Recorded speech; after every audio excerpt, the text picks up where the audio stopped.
So hello people, this is your channel CATV and in this video हम जो है transfer pricing का revision करने वाले हैं। आर्म लेंथ प्राइस के जो मेथड्स है और जिस मेथड से हम जो कैलकुलेशंस करते हैं और जिससे हम आर्म लेंथ प्राइस पे आते हैं, उसको छोड़ के बाकी के जो भी रेलेवेंट पॉइंट्स थे, रेलेवेंट सेक्शन थे, हम इसको इधर से पढ़ेंगे।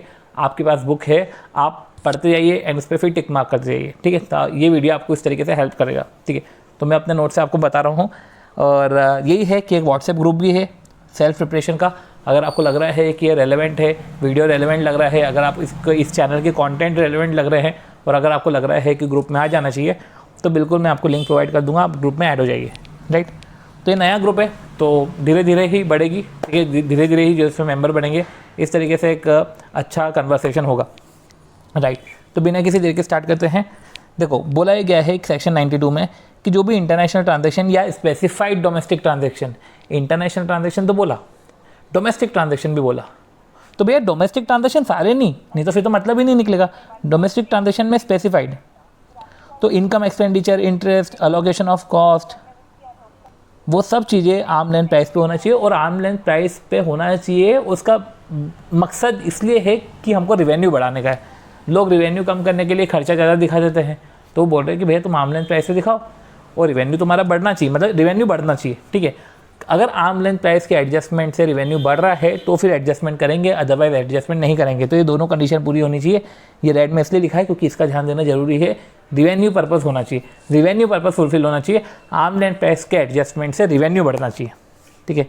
अभी जो आर्म लेंथ प्राइस फिर कैसे आते हैं तो 92C बताता है कंप्यूटेशन का, जहाँ पे 5 तरीके के मेथड है जिससे आप जो है आर्म लेंथ प्राइस कैलकुलेट करते हो। अब जब कैलकुलेट करते हो तो हो सकता है कि आर्म लेंथ प्राइस 1 से ज़्यादा आ जाए। तो जब 1 से ज़्यादा आर्म लेंथ प्राइस आती है तब हमको किस तरीके से सिलेक्ट करना है वो 92C2 बताता है। चलो फिर आता है इंटरनेशनल ट्रांजैक्शन। इंटरनेशनल ट्रांजैक्शन मतलब कि ट्रांजैक्शन को कब बोलेंगे कि हम इंटरनेशनल ट्रांजैक्शन है, कि जब 2 एसोसिएट इंटरप्राइज के बीच में ट्रांजैक्शन हो रहा है जिसमें से कोई सा एक नॉन रेसिडेंट है, तो वो ट्रांजैक्शन में हम इंटरनेशनल ट्रांजैक्शन बोलेंगे। और यही है कि जो इंटरनेशनल ट्रांजैक्शन है वो आर्म लेंथ प्राइस पे होना चाहिए। तो आप समझ चुके होंगे कि क्या बोलने का मतलब है। International transaction arm length price पे होना चाहिए। इंटरनेशनल ट्रांजैक्शन की डेफिनेशन ये रही, जहाँ पे एसोसिएट इंटरप्राइज के बीच में जो ट्रांजैक्शन है, ठीक है, उसमें से एक एसोसिएट इंटरप्राइज जो है, at least 1 associate enterprise non resident हो। तो ट्रांजैक्शन बिटवीन 2 एसोसिएट इंटरप्राइज जिसमें से एक एसोसिएट इंटरप्राइज नॉन रेसिडेंट हो, वो ट्रांजैक्शन आर्म लेंथ प्राइस पे होना चाहिए। अब बात करी है इंटरनेशनल ट्रांजैक्शन की, तो डोमेस्टिक डीम्ड इंटरनेशनल ट्रांजैक्शन। अभी अपन ने बात करी कि 2 एसोसिएट इंटरप्राइज के बीच में ट्रांजैक्शन है जिसमें से एक नॉन रेसिडेंट हो, ठीक है। डीम्ड इंटरनेशनल ट्रांजैक्शन इसका एक्सेप्शन है। वो ये बोलता है कि चलो 2 एसोसिएट इंटरप्राइज नहीं भी हो तो भी इंटरनेशनल ट्रांजैक्शन हो सकता है। अब ये एक सिचुएशन बता रहे हैं,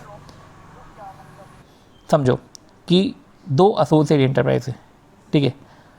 अब ये एसोसिएट इंटरप्राइज का ट्रांजैक्शन किसी अनरिलेटेड पार्टी से हो रहा है, ठीक है।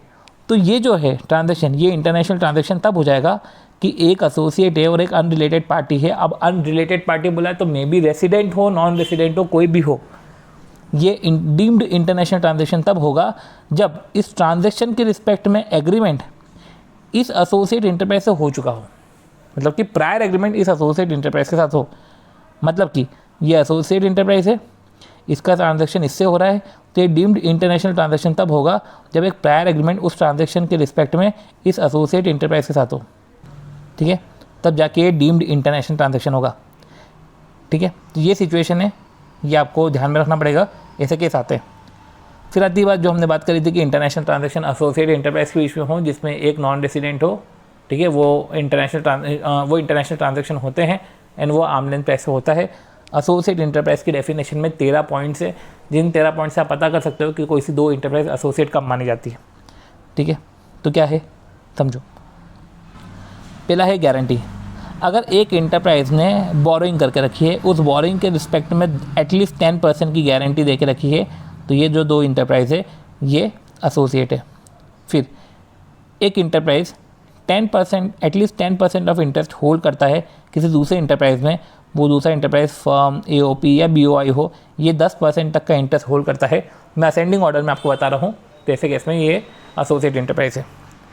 एक गारंटी और एक इंटरेस्ट, ठीक है। फिर वोटिंग पावर, कि एक इंटरप्राइज किसी दूसरे इंटरप्राइज में 26% शेयर होल्ड करता है, तो 10 के बाद आया 26, फिर एक इंटरप्राइज दूसरे इंटरप्राइज में 26 और एक और इंटरप्राइज में 26, तो ऐसे केस में दोनों इंटरप्राइज एसोसिएट इंटरप्राइज हो गए। ये दो तो हो ही गए, ये दो भी हो गए, ठीक है। तो हमने पढ़ा गारंटी, इंटरेस्ट, वोटिंग पावर। फिर board of director and executive director, कि एक इंटरप्राइज किसी दूसरे इंटरप्राइज में बोर्ड ऑफ डायरेक्टर एक से आधे से ज़्यादा बोर्ड ऑफ डायरेक्टर अपॉइंट कर सकता है, ठीक है। तो एक इंटरप्राइज किसी दूसरे इंटरप्राइज के बोर्ड ऑफ डायरेक्टर में हाफ से ज़्यादा कंपोजिशन चेंज कर सकता है, तो ये एसोसिएट इंटरप्राइज है। अब आधे से ज़्यादा बोर्ड ऑफ डायरेक्टर के कंपोजिशन को चेंज कर सकता है या एक एग्जीक्यूटिव डायरेक्टर या उससे ज़्यादा अपॉइंट कर सकता है, तो एसोसिएट इंटरप्राइज हो गया। अब यही पॉइंट था कि एक पर्सन है किसी दो इंटरप्राइज में ऐसा करता है, या तो आधे से ज़्यादा बोर्ड ऑफ डायरेक्टर के कंपोजिशन को चेंज कर रहा है, या एक या उससे ज़्यादा एग्जीक्यूटिव डायरेक्टर का अपॉइंट कर रहा है, और यही किसी दूसरी कंपनी में भी ऐसा कर सकता है। जैसे कि इसमें जो दोनों कंपनी है ये एसोसिएट इंटरप्राइज हो जाएगी। तो हमने पढ़ा एक तो गारंटी और इंटरेस्ट, ये 10% के थे। वोटिंग पावर पढ़ा, वो 20% का था। फिर board of director and executive director पढ़ा, तो दो के सेट है, गारंटी, इंटरेस्ट, अपने ये जो है वोटिंग पावर, और एक board of director, executive director. अब बात की कंट्रोल की बात, कि अगर इंडिविजुअल किसी इंटरप्राइज को कंट्रोल करता है और कोई सी दूसरी इंटरप्राइज को भी इंडिविजुअल या उसका रिलेटिव साथ मिलके या अलग अलग जो भी है कंट्रोल करते हैं, तो एक इंटरप्राइज को एक इंडिविजुअल कंट्रोल करता है और दूसरी इंटरप्राइज को भी इंडिविजुअल उसके रिलेटिव के साथ मिलके या सेपरेटली जो भी है वो कंट्रोल कर रहा है, तो ऐसे केस में दोनों इंटरप्राइज एसोसिएट इंटरप्राइज हो गए। यही जो बात आती है एक और है कि एक एचयूएफ है कंट्रोल कर रहा है किसी इंटरप्राइज को, और एचयूएफ के मेंबर या रिलेटिव जो है कंट्रोल कर रहे हैं किसी इंटरप्राइज को, तो ये दोनों इंटरप्राइज जो है एसोसिएट इंटरप्राइज हो गए, ठीक है। तो हमने क्या पढ़ा कि हमने एक गारंटी पढ़ा, गारंटी इंटरेस्ट, ठीक है, 10% फिर 26% के हमने वोटिंग पावर पढ़े। Board of director, executive director पढ़ा, उसके 2 थे। कंट्रोल के बारे में पढ़ा, वो 2 थे। देन लोन, ठीक है, तो 10-26 कंट्रोल हो गया, मतलब 50 या उससे ऊपर, ठीक है। और ठीक है, board of director, executive director पढ़ा, जैसे 8 पढ़े। अब लोन, ये 51% पे, कि एक इंटरप्राइज किसी दूसरे इंटरप्राइज के टोटल एसेट का 51% तक का लोन दे रहा है, तो ये एसोसिएट इंटरप्राइज हो गए। फिर एक आया 90% पे, कि एक इंटरप्राइज किसी दूसरे इंटरप्राइज की रॉ मटेरियल की नीड का 90% सप्लाई कर रहा है, और उसकी टर्म्स एंड कंडीशन, उसकी प्राइस और अदर कंडीशन ये पर्टिकुलर जो इंटरप्राइज है यही डिसाइड कर रहा है, तो ऐसे केस में एसोसिएट इंटरप्राइज हो गए। फिर एक 100% मतलब कि एक इंटरप्राइज जो होली डिपेंडेंट है इस इंटरप्राइज के दिए हुए नो हाउ, पेटेंट, कॉपीराइट पे, ठीक है। तब मैंने 10% के 2 पढ़े, 26% के 2 पढ़े, बोर्ड ऑफ डायरेक्टर और एग्जीक्यूटिव डायरेक्टर के 2 पढ़े, एक अपन ने कंट्रोल के 2 पढ़े, फिर अपन ने ये हो गए 8, फिर लोन का 1, रॉ मटेरियल का 1, होली डिपेंडेंट, तो 11। फिर तो अभी तक अपन ने क्या पढ़ा कि 92 पढ़ा कि आर्म लेंथ प्राइस पर ट्रांजैक्शन होना चाहिए। फिर एक इंटरनेशनल ट्रांजैक्शन पढ़ा कि दो एसोसिएट के बीच में ट्रांजैक्शन, ठीक है, आर्म लेंथ प्राइस पे होना चाहिए, और उसमें से एक अगर एसोसिएट इंटरप्राइज नॉन रेसिडेंट हो तब जाके वो इंटरनेशनल ट्रांजैक्शन होता है, ठीक है। और फिर एसोसिएट इंटरप्राइज की हमने डेफिनेशन पढ़ी। अब अभी जो अपन बोल रहे थे कि भैया आर्म लेंथ प्राइस पे होना चाहिए, तो आर्म लेंथ प्राइस को कंप्यूट करने के जो तरीके रहते हैं वो मेथड ये है कि कप मेथड, मतलब कि कंपेरेबल अनकंट्रोल्ड प्राइस। फिर पीएसएम, चलो कप मेथड, फिर देखो आरपीएम, सीपीएम, पीएसएम, ठीक है। तो कप मेथड हो गया, रीसेल प्राइस मेथड, ठीक है, cost plus method, profit split method और ट्रांजैक्शन नेट मार्जिन मेथड। इन जो 5 मेथड है इसमें से जो मोस्ट अप्रोप्रिएट है आपको सिलेक्ट करना है। अब आपने सिलेक्ट करा, आपने करा कैलकुलेशन, और अगर कभी जो है एक से ज़्यादा ALP निकलती है, ठीक है, वाया मेथड्स, तो ऐसे केस में जब एक से ज़्यादा निकल रही हो ALP तो एरिथमेटिक मीन में आप सिंपल एवरेज करो। जब 5 या उससे ज़्यादा हो जाता है तो ऐसे केस में रूल लगता है रेंज कंसेप्ट का, वो हम आगे पढ़ेंगे। फिर बात होती है कि आपने जो ALP निकाला, ठीक है, कि आपने तो आर्म लेंथ प्राइस निकाला।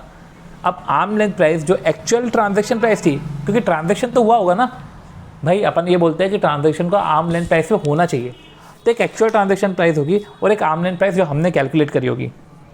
अब अगर आर्म लेंथ प्राइस और एक्चुअल प्राइस के बीच में जो डिफरेंस है वो सिर्फ 3% तक का है, और अगर बिजनेस होलसेल ट्रेडिंग का है तो सिर्फ 1% का है, तो ऐसे केस में जो एक्चुअल ट्रांजेक्शन प्राइस है उसको ही ALP मानते हैं। फिर ऐसे केस में फिर ALP का निकालने का मतलब ही नहीं निकला, क्योंकि सिर्फ 3% तक का ही चेंज है, या होलसेल बिजनेस है तो 1% तक का ही चेंज है, पर अगर उससे ज़्यादा चेंज है तो ALP को ही मानना पड़ेगा। तो इसलिए ये जो 3% और 1% है इसे हम बोलते हैं टॉलरेंस बैंड। होलसेल ट्रेडिंग में 1% है, तो होलसेल ट्रेडिंग का मतलब क्या होता है कि होलसेल ट्रेडिंग में ऐसा है कि जो भी टोटल कॉस्ट है ट्रेडिंग एक्टिविटीज़ में जो भी लग रही है उसमें 80%, ठीक है, उसका एटलीस्ट 80% परचेस कॉस्ट हो। साथ ही साथ ये तो कॉस्ट की बात करी, और साथ ही साथ जब हम स्टॉक देखते हैं तो जो भी सेल कर रहे हैं तो सेल का 10% या उससे कम क्लोजिंग स्टॉक हो, ठीक है। तो क्या बोलना चाह रहे हैं कि जो ट्रेडिंग एक्टिविटीज़ में जो भी खर्चा हो रहा है 80%, मिनिमम 80% परचेस कॉस्ट हो, और जो भी सेल कर रहे हैं उसका मैक्सिमम 10% या उससे कम ही होना चाहिए वो क्लोजिंग स्टॉक हो। अब ये जो क्लोजिंग स्टॉक है, ठीक है, तो एवरेज मंथली क्लोजिंग स्टॉक, और ये क्लोजिंग स्टॉक भी एवरेज मंथली, ठीक है, तो हर महीने क्लोजिंग स्टॉक 10% या उससे कम ही होना चाहिए, ठीक है। ये अपन ने बात करी।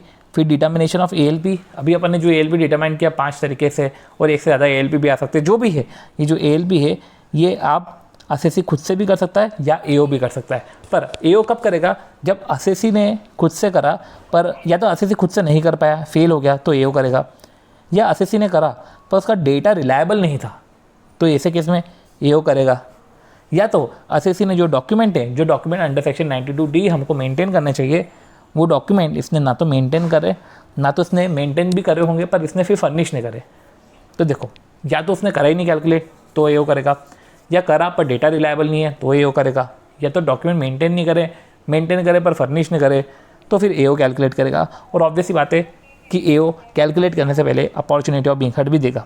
फिर आती बात नोट में, ये नोट जो समझने का है कि अगर AO ने करा और किसी एक एसोसिएट इंटरप्राइज की इनकम बढ़ गई, तो किसी एक एसोसिएट इंटरप्राइज की इनकम बढ़ गई, दैट डजंट मीन कि दूसरी एसोसिएट इंटरप्राइज का खर्चा बढ़ा दो आप, क्योंकि ट्रांजैक्शन तो एसोसिएट इंटरप्राइज के बीच में ही हुए हैं।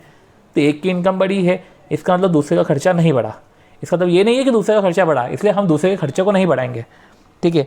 और जो इनकम बढ़ी है, जो इंक्रीज इनकम है, उस इंक्रीज इनकम पे ना तो 10AA का डिडक्शन मिलेगा, ना तो चैप्टर 6A का डिडक्शन मिलेगा, ठीक है। क्या सोचो कि भैया इंक्रीज इनकम है, पर इंक्रीज इनकम का भी हम बेनिफिट ले सकते हैं 10AA या चैप्टर 6A से, तो हम ये नहीं ले सकते इंक्रीज पार्ट पे, ठीक है। तो इनकम बढ़ने से ना तो डिडक्शन मिलेगा, ना तो सामने वाले का खर्चा बढ़ेगा। तो इस तरीके से जो है हमने ALP का डिटर्मिनेशन पढ़ा कि जो AO भी कर सकते हो, खुद से भी कर सकते हैं, खुद से तो करते ही हैं, AO भी कर सकता है, और कुछ नोट्स थे जो समझने के थे। फिर हमने होलसेल ट्रेडिंग का मतलब समझा, और टॉलरेंस बैंड समझा, तो 3% और 1% था, और एक से ज़्यादा ALP होती तब क्या होता है उसके रूल हमको पढ़ने हैं।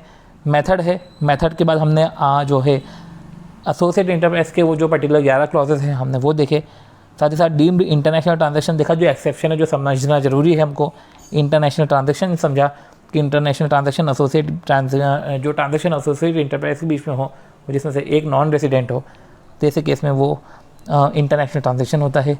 साथ ही साथ हमने जो है ट्रांसफ़र प्राइसिंग में ये समझा था कि इंटरनेशनल ट्रांजैक्शन हो या स्पेसिफाइड डोमेस्टिक ट्रांजैक्शन हो, स्पेसिफाइड डोमेस्टिक ट्रांजैक्शन हो, आपको ट्रांसफ़र प्राइसिंग आपको आर्म लेंथ प्राइस पे ही करना चाहिए। और एक ये पर्टिकुलर पॉइंट है कि भैया ये जो ग्रुप है व्हाट्सएप का, अगर आपको ठीक लगे तो आप उसको ज्वाइन कर लेना, ठीक है। मैं इस व्हाट्सएप की लिंक आपको दे रहा हूँ, अच्छे लोगों का ग्रुप बनेगा तो अच्छी सेल्फ स्टडी होगी, ठीक है। सो इस तरीके से हमने अपना वीडियो ओवर किया। आई होप सो अगर आपको वीडियो पसंद आए तो please do like the video, share the video and subscribe to the channel CTV।